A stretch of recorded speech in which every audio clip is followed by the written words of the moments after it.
Welcome to Anjaneya Vilas. எல்லோரும் சௌக்கியமாக இருக்கீங்களா? இன்றைக்கி ஆஞ்சநேய விலாஸில் நம்ம சுவையான இஞ்சி பச்சை மிளகாய் ஊறுகாய் எப்படி பண்ணுறதுன்னு பார்க்க போகிறோம்.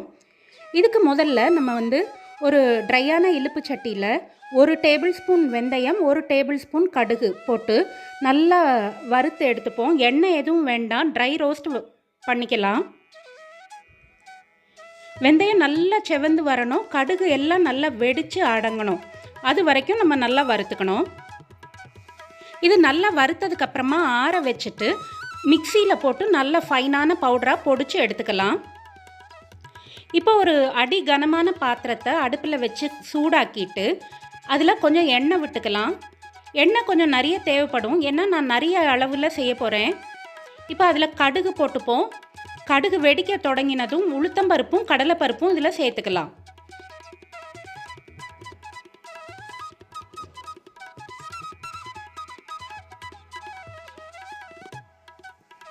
இப்போ கடுகு நல்லா வெடித்து முடித்ததுக்கப்புறமா அதில் பெருங்காயம் சேர்த்துப்போம்.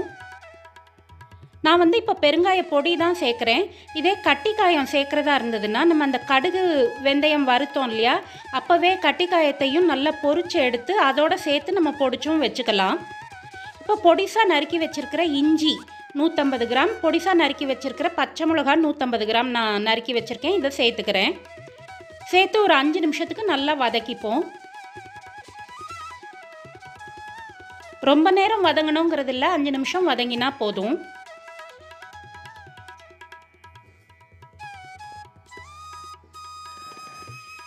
இப்போது இதுக்கு 1 கிலோ அளவு தக்காளி கரெக்டாக இருக்கும். அந்த தக்காளியை இதில் சேர்த்துக்கலாம். சேர்த்துட்டு இதுக்கு தேவையான அளவு உப்பும் மஞ்சள் பொடியும் போட்டுக்கலாம். இனிஷியலாக பார்க்கும்போது நிறைய இருக்கிற மாதிரி இருக்கும். தக்காளி வதங்க அளவு குறையும், அதனால் பார்த்துக்கோங்க. இப்போ இதை நல்லா வதக்கிட்டே இருப்போம். இந்த பாருங்கள், இந்த மாதிரி வதங்கணும். தக்காளி அதோட போட்ட அளவில் பாதியாக சுருங்கினதுக்கப்புறமா, அதாவது பாதி வதங்கினதுக்கப்புறமா நம்ம புளி தண்ணி இதில் விட்டுக்கலாம். ஒரு சின்ன எலுமிச்சம்பழ அளவு புளியை 1 டம்ளர் தண்ணியில் கரைச்சி வச்சுருக்கேன். அதை இதில் விட்டு நல்லா கொதிக்க வச்சுப்போம். ஏன்னா தக்காளி பெங்களூர் தக்காளிங்கிறதுனால புளிப்பு இருக்காது, அதுக்காக இந்த ஊறுகாய்க்கு புளி விடணும்.